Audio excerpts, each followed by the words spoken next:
So I got lucky, though. Well, I didn't get lucky. I could sometimes see garbage values. Let me be a little more conservative. Let me put bracket 2, which is just one past what I typed in. It's sometimes undefined behavior. I don't know what I'm going to get. Null. So there's some funky characters there or zeros there. But it's now you're playing with fire, so to speak. These are logical bugs in my program. But it is OK to check if argc is 2, then it's OK to look at 0 and 1, 2 things, and only 2 things. Any questions on that? All right, so where, in what domain is this kind of thing helpful? And there's a couple more examples of argv that you can look at online. Turns out that in the world of cryptography, this stuff really starts to get interesting. So the world of cryptography is all about scrambling information. Maybe back in the day in grade school, you might have passed notes to a friend or a crush that you had in the classroom. And if you were really clever, or your teacher was really adversarial, you might have to like encode your message so that you're not just writing like I love you or whatever, but you instead change all the A's to B's and all the B's to C's, or hopefully something a little more cryptic than that, so that the teacher can't just change all the B's to A's and all the C's to B's. But you kind of scrambled the words. But you scrambled the words, perhaps, in such a way that it's reversible by the recipient. The recipient of your encrypted message. So to encrypt information means to convert it into some other format from what's called plain text to ciphertext, which sounds really cool, and it's just the scrambled version, but it's not random. It's got to follow a pattern, or if you will, an algorithm, so that he or she on the other end can reverse the algorithm and undo it. Now, in the simple example I proposed, like A becomes B, B becomes C, what is the secret that you and your crush know? It's probably just the number 1. Like he or she has to just know if you added 1 to the letters, that they should subtract 1 to the letters. And hopefully they know that if you hit Z, you should probably wrap around to A and not get into weird punctuation or something like that. So you can keep an algorithm as simple as that. So we can think of cryptography really as just an example of problem solving. You want to send a message from someone, yourself to someone else, maybe over a very insecure medium, like passing a note through the room, and you want only one person to know how to access it. That's like providing input, and you want output. Your plain text and your ciphertext, so that no one can understand it except you and the recipient. So it turns out that cryptography, there's different forms of it, but perhaps the simplest looks like this. There's 2 inputs, the plain text, the message you want to actually send, and then the key, which might be a number like 1 or 2 or 25 or 26, and more than that's probably silly because you're just wrapping around the alphabet even more, so to speak. But the output is going to be something called ciphertext. And when your crush receives this message, he or she really just needs to reverse the process. They have to know the key, otherwise they're going to be guessing all day long what your message actually was. But so long as you know the secret in advance, you can do this. Now, of course, there's a gotcha. Like you have to be on speaking terms with this person you're crushing on, because he or she needs to know what the key is in advance. Otherwise, you're just sending them nonsensical values. So that's kind of a catch-22. In order to send a secret message from A to B, A and B need to be able to confer in advance and agree on this secret.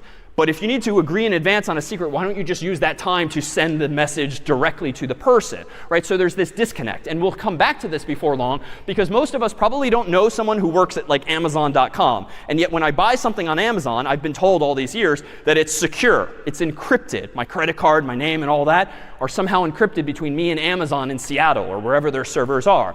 But I don't know anyone there, and yet somehow cryptography still works. So this type of cryptography is just one, called secret key cryptography, but there's public key cryptography and yet other things. And so what you'll find in problem set 2 in particular is you'll have an opportunity to explore this world, whereby you'll write software that encrypts and then hopefully decrypts information. And even if you're among those more comfortable, an opportunity to try writing software that takes passwords that are encrypted, or more properly hashed, so to speak, more on that before long, and you try to crack those passwords, actually figure out what the passwords actually were. And it all boils down to, ultimately, in the context of C, taking as input a message, like a plain text, and somehow converting it to ciphertext by manipulating those individual characters, or if you're the recipient, vice versa. And I like to show a clip from, frankly, a film you can watch like literally every hour on the hour around the holidays, A Christmas Story, because that is an example of a very simple form of cryptography. If you ever saw this movie, this is little Ralphie, and he's really excited because over like months or whatever,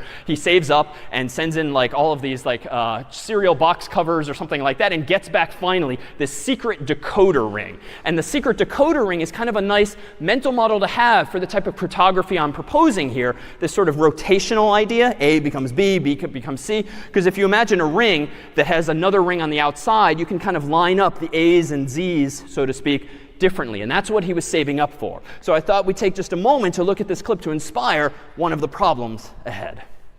Be it known to all and sundry that Ralph Parker is hereby appointed a member of the Little Orphan Annie Secret Circle and is entitled to all the honors and benefits occurring thereto.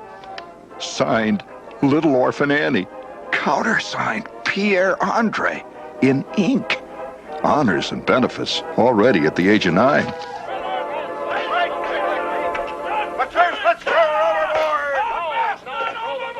Come on, let's get on with it. I don't need all that jazz about smugglers and pirates.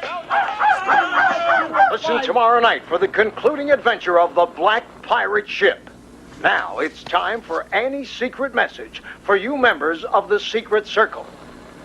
Remember, kids, only members of Annie's Secret Circle can decode Annie's secret message. Remember, Annie is depending on you. Set your pins to B2. Here is the message. 12, 11, I am 2, in.